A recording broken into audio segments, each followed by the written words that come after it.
안녕하세요. 저는 지방에 혼자 사는 30대 딸아이 엄마입니다. 저는 직업상 고객의 이야기를 많이 듣는 편인데, 그럴 때마다 듣는 이야기가 누군가의 불륜 이야기였어요.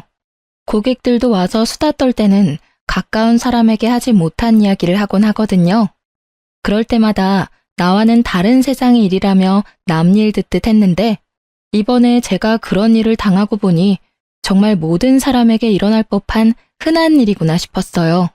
그리고 그 사람들이 그런 이야기를 누군가에게 하고 싶어 하는 마음이 이해되더라고요. 그래서 저도 이번에 제 답답함을 풀기 위해서 사연글을 통해서나마 제 이혼에 대한 이야기를 조금 꺼내보려 해요. 저에게는 남편이 있었어요.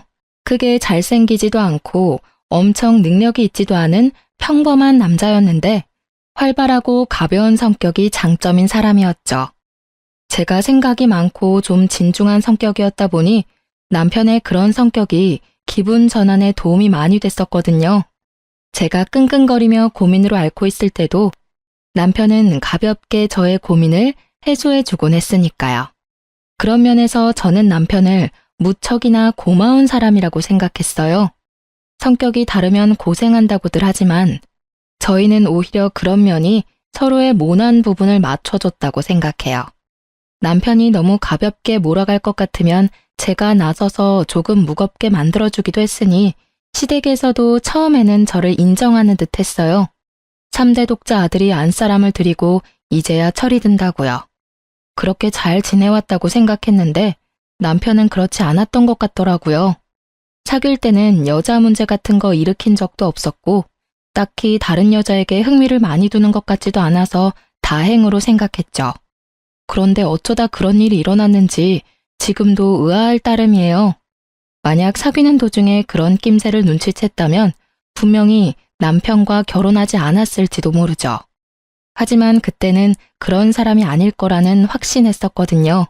저도 당시에 콩깍지가 씌어 있었던 건지도 모르겠네요.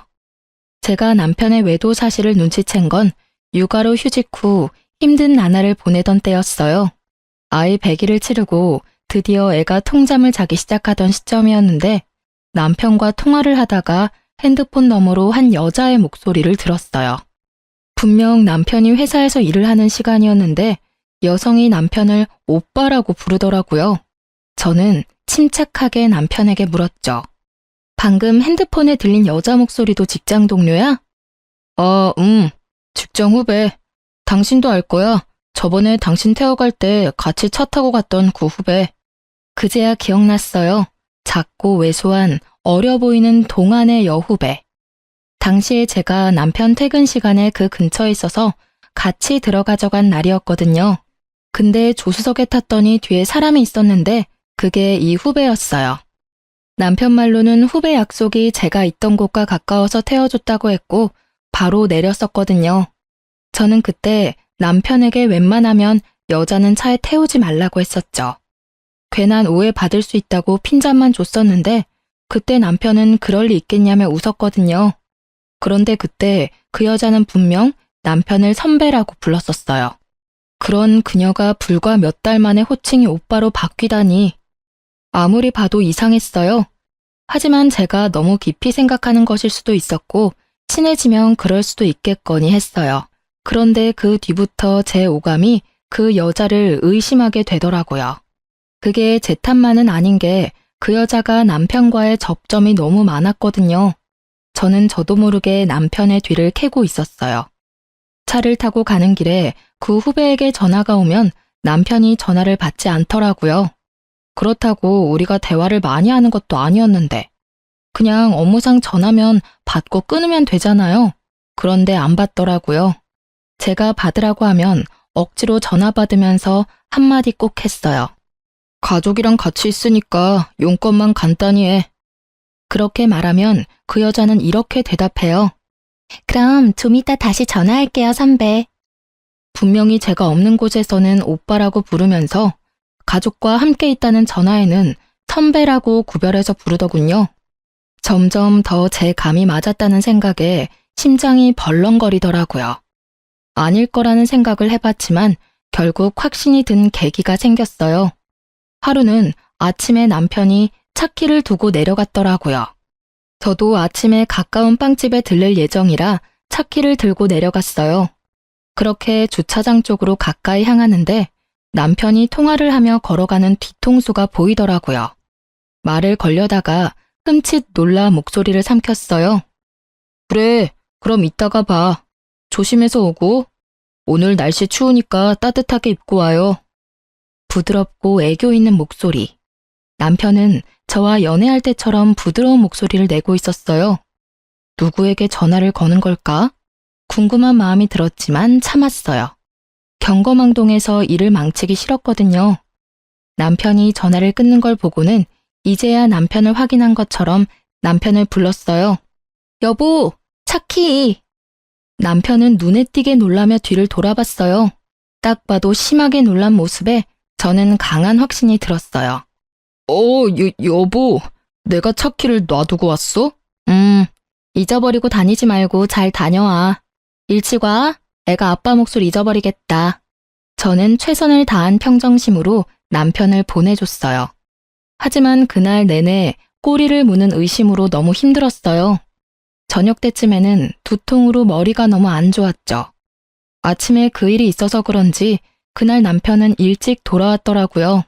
남편을 샤워 먼저 하도록 한 뒤에 저는 남편이 탁자에 둔 전화기를 확인했어요. 남편은 평소에도 잠금을 걸어두지 않거든요. 안을 살펴보니 깨끗하더라고요. 사진도 없고 카톡 내용도 없고 문자도 없었어요. 그 여자와 전화하는 적도 없었죠.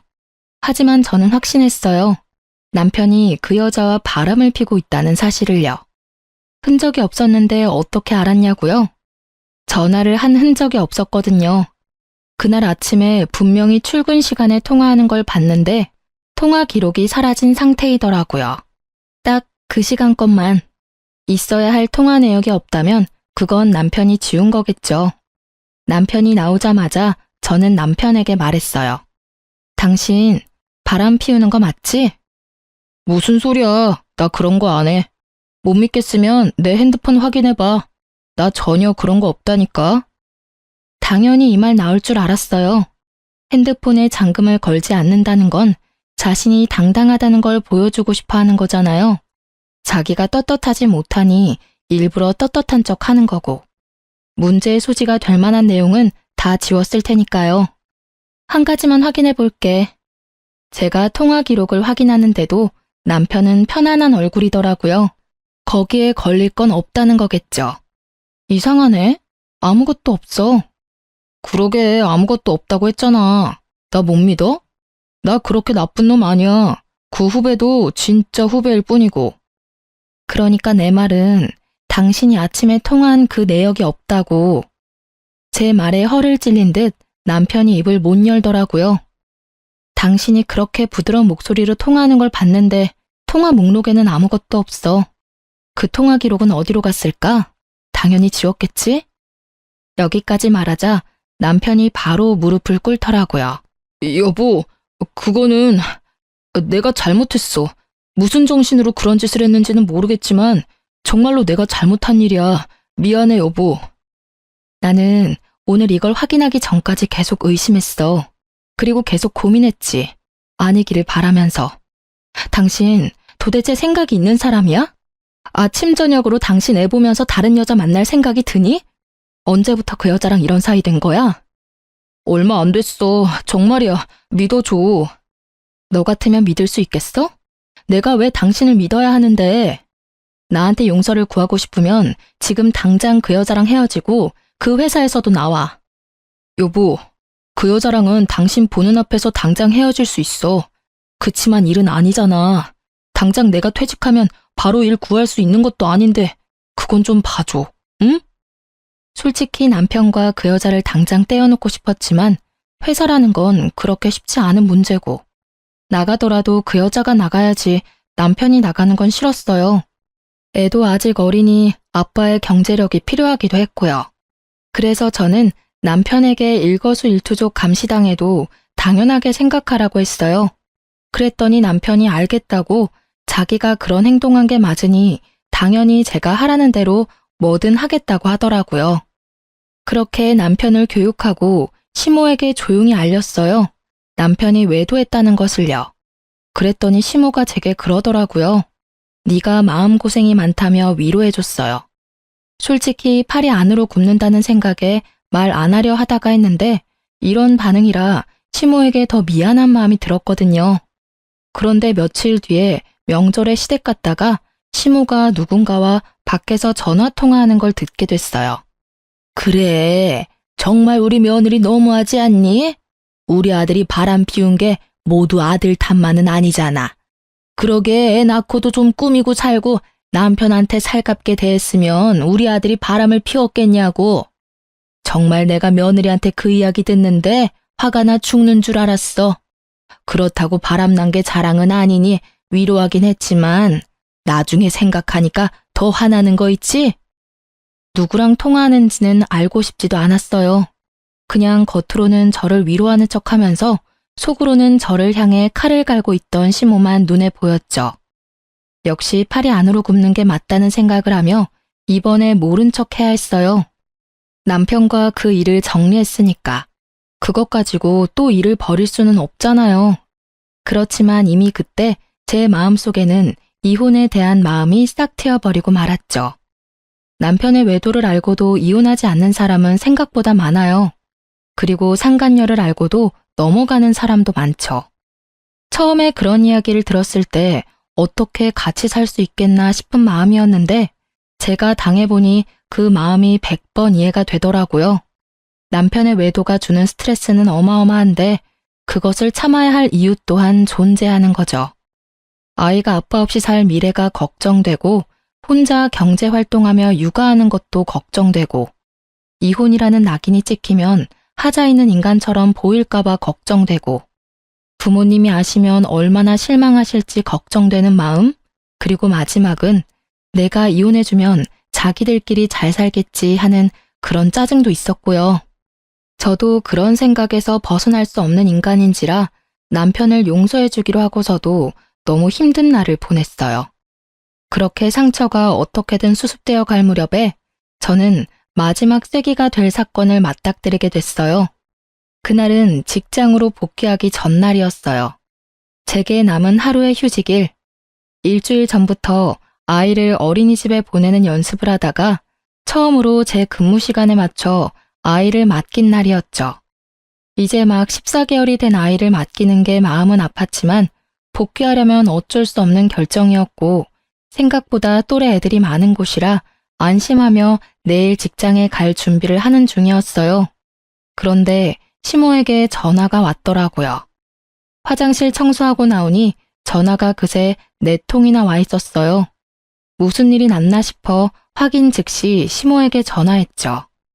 넌 무슨 전화를 그렇게 안 받니? 죄송해요, 어머님. 잠깐 화장실 청소하던 중이었어요. 혹시 무슨 문제라도 생겼어요? 문제? 네 남편이 지금 사고가 크게 나서 병원에서 수술하느냐 마느냐 하고 있는데 너는 집에서 팔자 좋게 쉬고 있니? 아니, 연락이 얼마나 안 됐으면 병원에 한번 와보지도 않아. 아주 긴급하게 수술 들어간다고 난리가 났던데. 저는 깜짝 놀라 들고 있던 핸드폰을 떨어뜨릴 뻔했어요. 그게 무슨 말씀이세요? 사고라뇨. 그 사람이 사고를 당했다고요? 남편이 어쩌다 사고가 났는지 물어볼 겨를도 없이 시모가 병원 이름을 대더니 그곳으로 오라고 하더라고요. 그리 멀지 않은 병원이었고 너무 경황이 없어 바로 가방만 챙겨서 병원으로 향했어요. 가는 동안 남편이 많이 다쳤나 싶은 생각에 겁을 내다가 문득 그런 생각이 들었어요.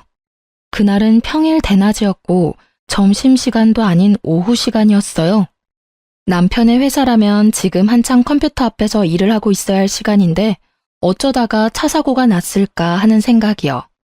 외근하는 직업도 아니었고 아침부터 저녁까지 회사 밖으로 움직이는 일이라곤 점심 식사 때가 다인데 점점 머릿속에서 상상만 커지던 그때 병원에 도착해서 시모에게 전화를 걸었죠.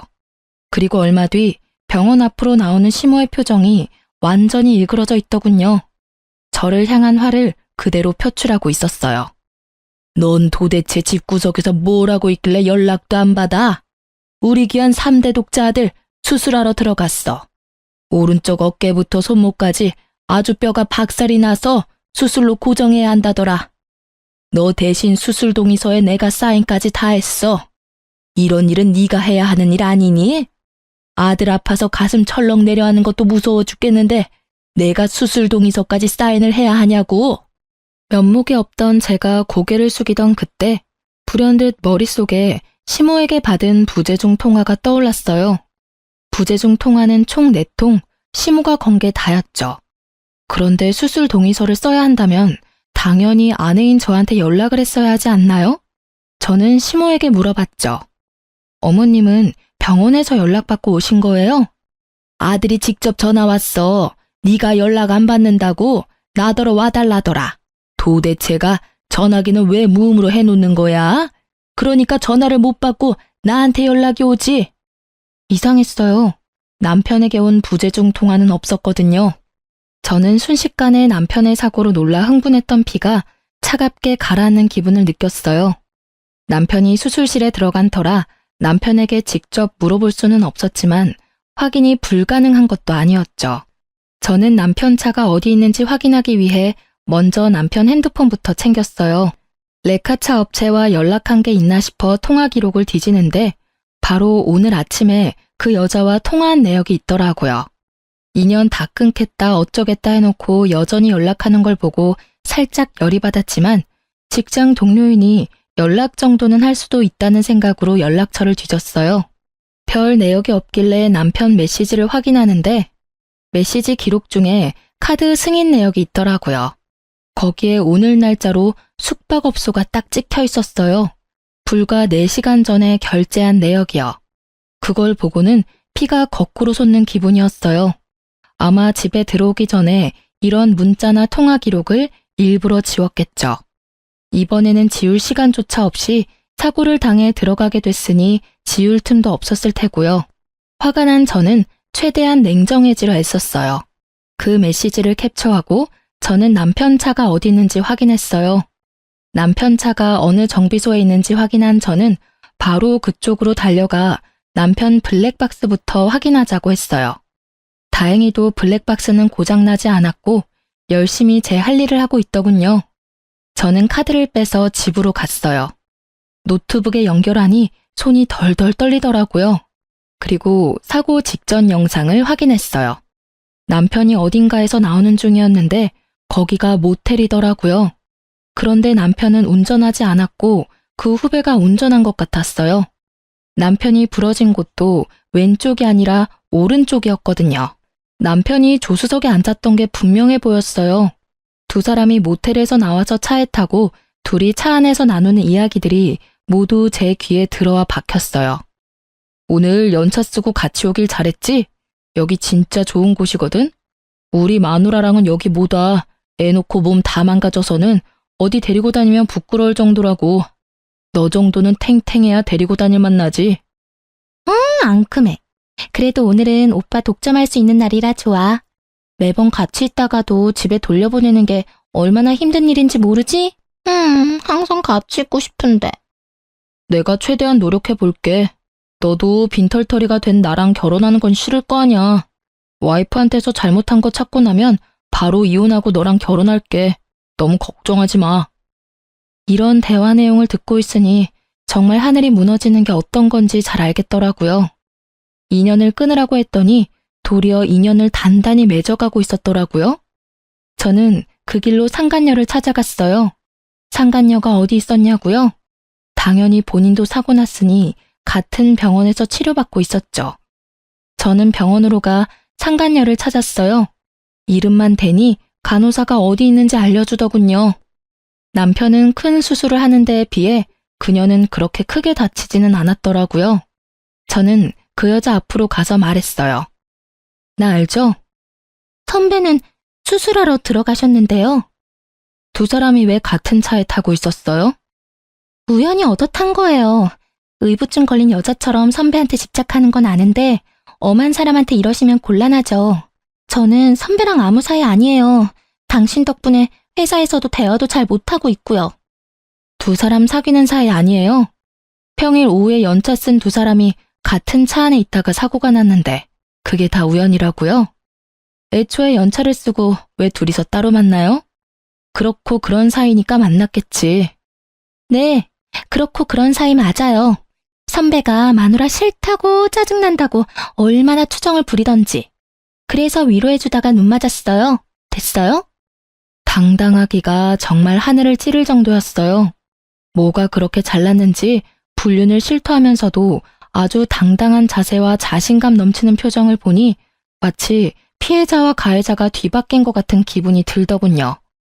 아내라고는 하지만 당신이 패배자인 건 알죠? 남편이 다른 여자 만나는 순간 여자로서 저한테 진 거예요. 당신이 얼마나 매력이 없었는지 이제 아시겠어요? 제가 매력이 없는 건 맞는데 그래도 저와 남편은 법적으로 유효한 사이고 그쪽은 남편과 부정을 저지른 사이라는 건 잘 알죠? 이런 대화들도 다 증거고 이후에 상간녀 소송할 때 다 쓰일 거예요. 당당해서 좋네요. 증거 수집이 아주 편해서요. 제 말을 듣고 나니 상간녀 얼굴이 하얗게 질리더라고요. 저는 당신도 남편도 용서할 생각 없어요. 그렇지만 그냥 헤어지면 둘이서 행복하게 살 거잖아요. 그러니 제가 가져올 수 있는 건 다 가져와야죠. 안 그래요? 매력은 있고 머리는 텅 빈 상간녀 씨? 제 말에 열받았는지 명예훼손인의 먼에 고소한다고 지랄 발광하는 상간녀를 두고 저는 시모에게 향했어요. 시모는 남편 수술이 끝나기를 기다리고 있더군요. 저를 보자마자 시모의 막말이 또 시작됐어요. 수술 동의서 내가 쓰도록 한 건 네가 잘못한 거야. 어떻게 엄마에게 아들 수술 동의서를 쓰도록 만들어? 죄송하지만 그 사람 저한테 연락한 적 없어요. 사고 나고 연락한 거 어머님이 처음이자 마지막이더라고요. 네가 와이프인데 왜 나한테 전화를 해? 네가 잘못 본 거 아니니? 아니요, 잘못 본 거 아니고 남편이 어머님한테만 전화했더라고요. 그 사람 저 몰래 연차 쓰고 여자랑 놀러와서 모텔에서 나오다가 사고 났거든요. 뭐? 너 지금 우리 아들 없다고 말 막 지어서 하는 거니? 시모가 깜짝 놀라서 저한테 반문하더라고요. 저는 시모에게 영상을 보여줬어요. 영상 보세요. 확실하죠? 오늘 쉰다고 저한테 이야기도 없었어요. 이러니 저한테 연락 못했겠죠.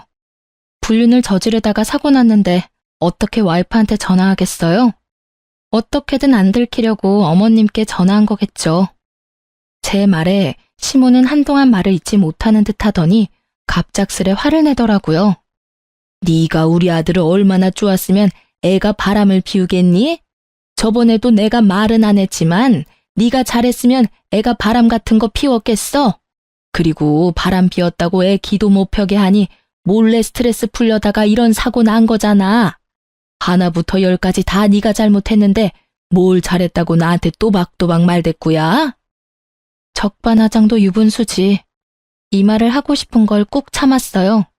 못 배우고 예의 없는 사람이라도 어른은 어른이니까요. 그렇지만 용서는 하지 않겠다고 다짐했어요. 시모도 상간녀도 남편도. 남편이 병원에 있는 동안 저는 착실히 이혼 준비를 시작했어요. 증거는 차고 넘쳤죠. 그럼에도 더 모으고 모았어요. 필요한 것뿐만이 아닌 부수적인 것들도 모두 긁어 모았어요. 당당한 상간녀를 보니 어떤 변명을 할지 상상도 가지 않았거든요. 모텔에 들어가서 현장을 직접 잡은 게 아닌 이상 어떠한 증거도 반박 가능한 것이 될 수도 있잖아요. 그래서 그들이 변명조차 못할 정도의 증거를 모았어요. 그리고 남편이 치료받는 동안 제 짐을 모두 싸고 아이와 함께 친정으로 건너왔죠. 아이도 절대로 빼앗길 생각이 없었거든요. 그렇게 남편의 퇴원일이 가까워질 때 저는 이혼을 통보하고 서류를 보냈어요. 이혼이 소송으로 진행되고 있을 때 남편의 퇴원일이 되었어요. 그런데 남편에게서 연락이 왔어요. 저기 여보, 혹시 지금 내가 있는 병원 와서 치료비 좀 내주지 않을래? 치료비? 그런 건 카드로 대충 내고 나중에 실비 청구하면 되잖아. 이혼 소송 중인 와이프한테 연락해서 할 말은 아닌 것 같은데 어이가 없어서 그런지 말이 곱게 나가질 않더라고요. 어쩔 수 없었죠. 제 이혼의 결정적인 원인이 된 남자니까요. 그게 실비보험 청구가 안 돼서 그래. 당신이 아니면 도와달라고 할 데가 없어서 그래. 우리가 이혼 소송 중이긴 하지만 아직 부부잖아. 당연히 내가 곤란할 때 당신이 도와줘야지. 실비 청구가 왜 안 돼? 당신이 들어놓은 실비면 충분할 텐데. 사실은 실비 보험 얼마 전에 해약했어. 뭐? 실비 보험을 해약했다고? 뭐 때문에? 해약하면 해약금 나오는데 그게 좀 필요해서. 그걸 어디에 썼는데? 그 이야기에 남편이 입을 꾹 닫더라고요. 말을 안 해주더라고요. 그런데 아시죠? 말을 안 하면 안 하는 대로 그게 자백이 된다는 거. 너 설마 그 보험 해약금 상간녀한테 다 썼어? 그 여자한테 썼다고 하면 좀 그렇고 얼마 전 주말에 제주도 놀러 갔을 때 썼어. 아니, 그 정도면 보험 해약 안 하고 네 돈으로 써도 되잖아. 그건 그렇지. 근데 그러면 당신한테 들키잖아.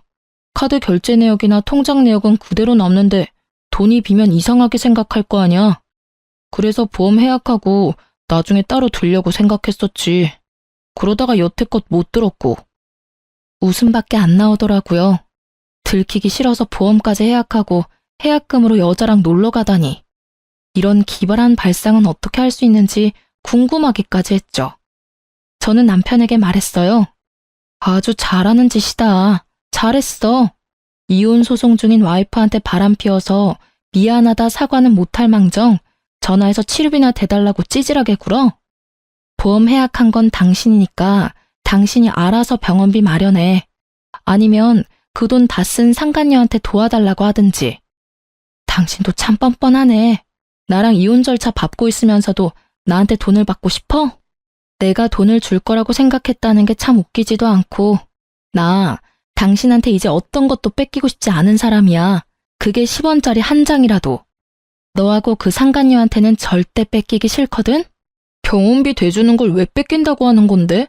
솔직히 바람 피운 게 아무리 잘못이라고 해도 내가 이렇게 아파서 죽을 것 같은데 와이프가 돼서 병문안 한 번을 안 오고 병원비도 내달라는 게 아니라 빌려달라는 거라고. 빌려주든 어쩌든 난 안 줄 거야. 너 내가 정리하라고 한 여자랑 바람 피우다가 그렇게 된 거지? 그게 내 탓이야?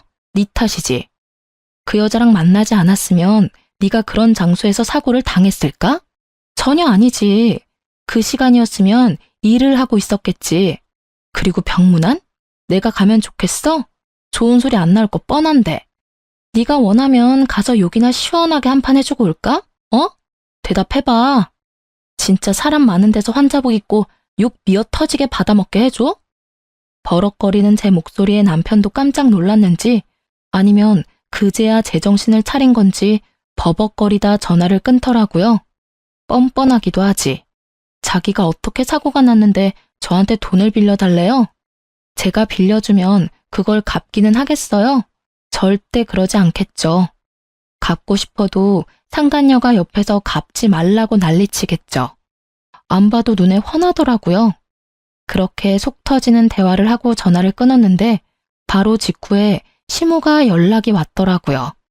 이번에는 또 무슨 말도 안 되는 이야기로 제 속을 뒤집어지게 만들까 싶었는데 남편과 똑같은 이야기를 하더라고요. 며느라가 네가 얼마나 화가 났을지 잘 안다. 아들이 잘한 거 하나도 없는 것도 잘 알아.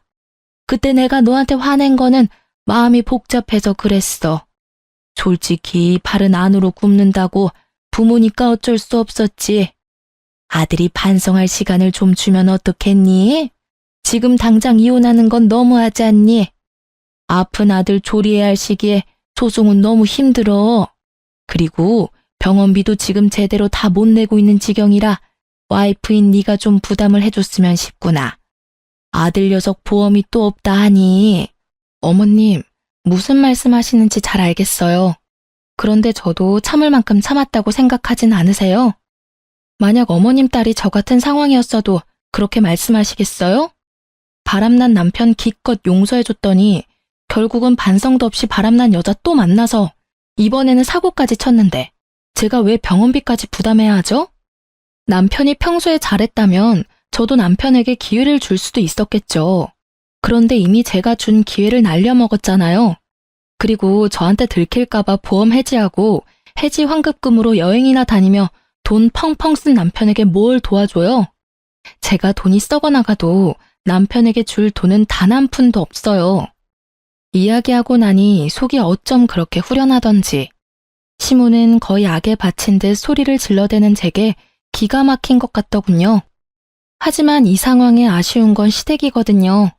솔직히 시댁도 경제적으로 넉넉한 편이 아니었으니까 남편의 수술비와 치료비를 모두 감당하기에는 버거울 수밖에 없었어요. 그리고 남편이 해약한 보험은 한 개가 아니었거든요. 남편 이름으로 된 보험 총 4개를 다 해약했더라고요. 그중에는 교통사고 특약 들어있던 것도 있었는데 그것도 몽땅 못 받게 되는 거였거든요. 그 와중에 병원비가 몇 배 깨졌으니 지금 생각해도 참 한심한 짓이네요.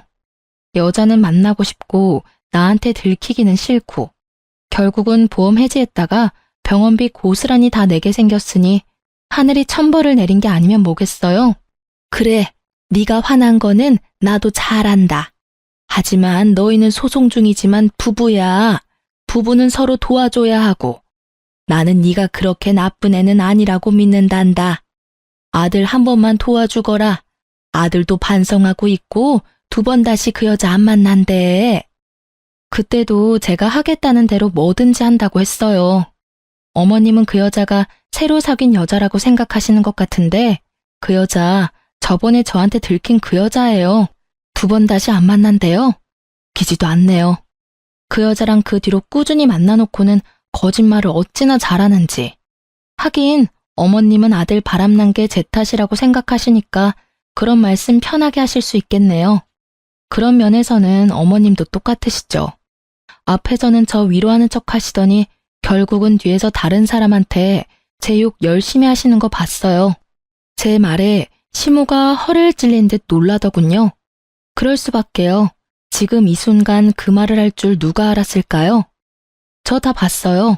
명절에 어머님네 갔다가 애 낳고 관리 안 해서 남편 바람 피운 거 제 탓이라고 그렇게 말씀하시는 거 다 들었어요. 그래서 더 해주기 싫어요.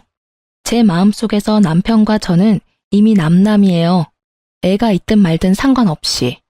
그러니까 저한테 이혼 번복에 대한 이야기는 꺼내지 마세요. 너 후회할 거야. 우리 아들 같은 남자가 세상에 어디 있다고. 너 같은 애가 그런 남자 만날 수 있을 것 같아? 남편 덕분에 크게 되어서 남자 만날 생각도 없어요. 거짓말이나 하면서 여자 만나러 다니는 남자 세상에 그렇게 많다던데. 알면 데려갈 여자는 있겠어요? 하긴 그 상간녀라면 잘 데려가겠네요. 그쪽에 말해보세요. 저한테 와서 아쉬운 소리 마시고. 저는 그렇게 말하며 시모 전화를 끊었어요. 그 뒤로 시모에게서 연락이 오지는 않았어요. 이혼 소송은 그렇게 마무리가 되고 저는 싱글맘이 되었어요. 재산 분할 위자료, 양육권, 친권. 그 중에서도 친권과 양육권은 지키기 위해 애썼어요. 아이만은 뺏기고 싶지 않았거든요. 시댁이 손이 귀한 집이기는 하나 아들을 더 귀하게 여기니 딸아이는 제게 그냥 넘기듯 하더라고요. 양육비 내기 싫어서 마구잡이로 우기는가 싶었는데 그게 아니었어요. 알고 보니 시모가 상간녀에게 남편 병원비를 좀 내달라고 했다더군요. 남편과의 결혼을 조건으로 말이죠.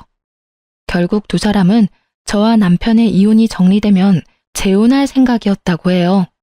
그 상간녀가 아이는 싫다고 했다는 거죠. 그리고 한 가지 조건을 덧붙였대요.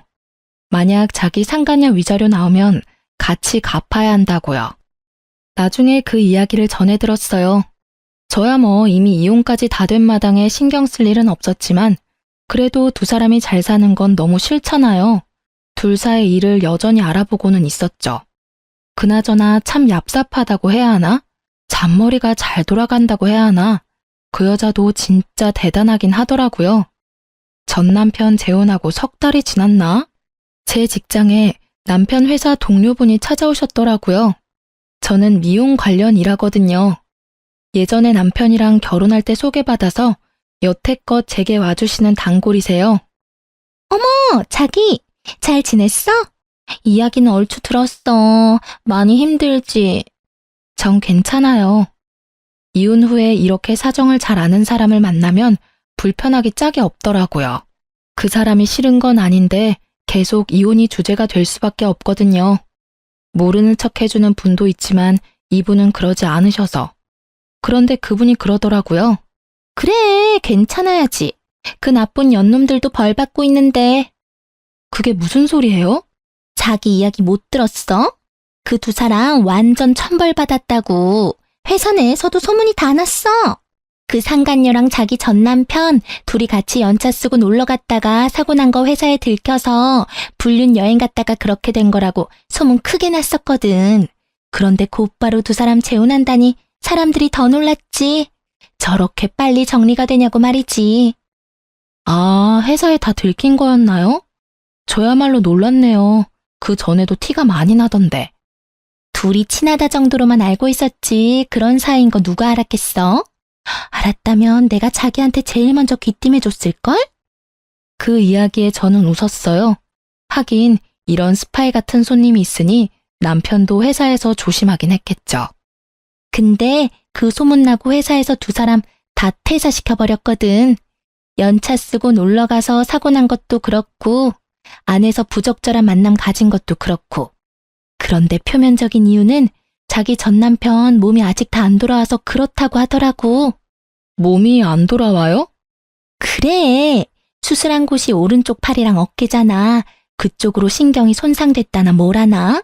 결국 손가락이 잘 안 움직이는 바람에 일도 제대로 못하니까. 금방 돌아올 것 같으면 그냥 놔뒀을 수도 있겠지. 근데 금방 안 돌아오더라고. 어쨌든 두 사람 다 권고사직으로 퇴사했어. 그래요? 둘 다 진짜 천벌받았네요. 당연하지. 남의 눈에 눈물 흘리게 만들면 자기 눈에는 피눈물 흐르는 법이야. 그래놓고 잘 살면 하늘이 뭔 소용이니? 그렇게 고객과 대화를 하면서 전 남편과 그 상간녀 이야기를 들으니 제 마음속에 응어리졌던 것들이 조금은 풀리는 것 같았어요. 남의 불행을 내 행복으로 삼지 말라지만 제게 불행을 준 원인이 저렇게 못 살고 있으니 이상하게도 응어리가 풀리는 것 같더라고요. 그 뒤에 시모가 저한테 한번 연락이 왔었어요. 예, 너 딸아이 우리한테 돌려줄 생각 없니? 우리가 사례는 넉넉히 할게. 잘 생각하고 연락 좀 줘. 갑자기 딸을 달라는 이야기에 초스라치게 놀라 물었죠. 이미 다 끝난 일인데 왜 딸을 달라고 하세요? 아유, 넌 몰랐겠지만 우리 아들 재혼 상대가 글쎄 애 딸린 이혼녀라더라. 아들 하나 있는데 없는 것처럼 속이고 우리 아들이랑 재혼했대. 결혼하고 나서 애 있다고 이야기했다던데 그게 문제가 아니야. 그 데리고 온 애는 남의 자식이잖니? 그러면 우리 집안 대를 이을 아들을 낳아줘야 하는데 이 미친년이 불임수술까지 해서 애 못 놓는다고 사람 환장하는 소리를 하잖아. 아니, 재혼하면서 애 없는 집에 오면서 아들 하나는 낳아줘야 정상 아니니? 옛날 생각을 가진 시모와 현대식 사고를 가진 상간녀의 대립이 생각보다 컸고 그 결과 우리 딸을 방패로 데리고 가고 싶은 모양이었어요. 생판 남의 자식한테 우리 전 재산 뺏기게 생겼으니 우리도 뭐라도 방어를 해야지. 대를 이을 아들만 생기면 손녀는 금방 돌려줄 테니까 잘 생각해보거라, 응? 생각하는 게 어찌나 저속한지 이야기 듣고 있는 동안에 귀가 썩는 것 같은 기분이 들었어요.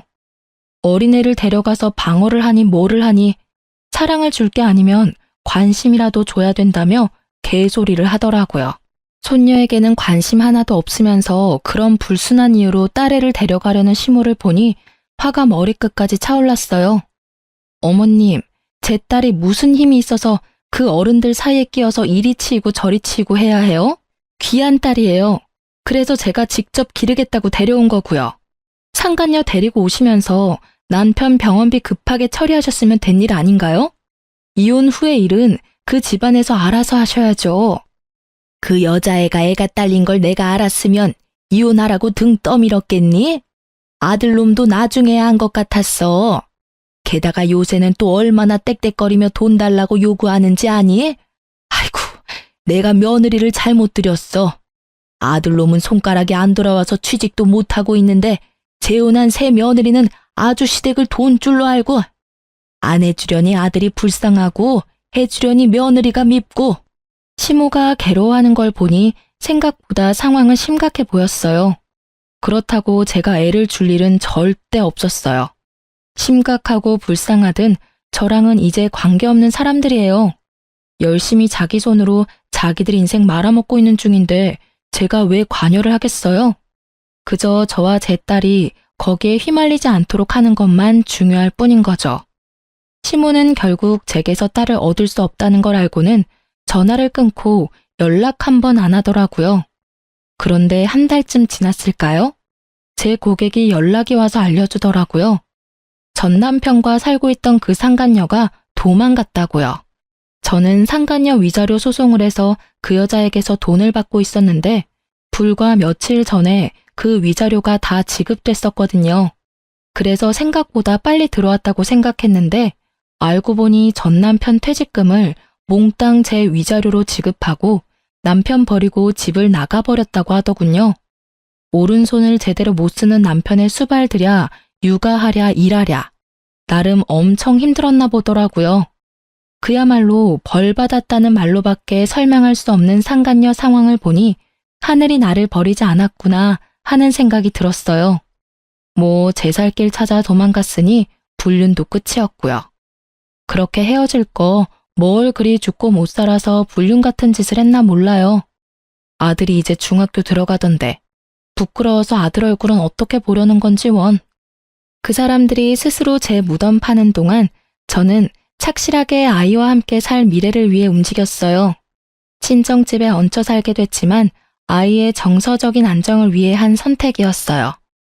부모님은 젊지는 않지만 사랑을 주실 수 있고 저는 경제활동을 할 수 있는 젊음이 있으니까요. 살다 보면 이렇게 속 뒤집어질 만한 일도 가끔 일어나나 봐요. 이혼을 하면서 이런 어이없는 일들을 당하고 나니 앞으로 어떤 힘든 일이 와도 견딜 수 있는 경험이 된 것 같아서 그것 하나만은 다행이라 생각해요. 이혼 전 이혼을 해야 하나 말아야 하나 고민하시는 분들 생각보다 많이 계셔요. 저도 마찬가지였어요. 제가 정신적인 스트레스에 강한 타입이었다면 참고 살았을 거예요. 그렇지만 전 그런 사람이 못 되거든요. 이렇게 이혼을 해서라도 일단 제 마음이 편안해져야만 조금이라도 더 만족하며 살 수 있는 사람이었거든요. 글을 쓰다 보니 그때의 기억이 새록새록 떠오르네요. 힘든 일도 시간이 지나면 다 극복하게 되어 있어요. 저처럼 고민하는 분들에게 도움이 되기를 바라는 마음으로 제 사연을 써보았네요. 모두 속 시원한 하루 보내시길 바랍니다.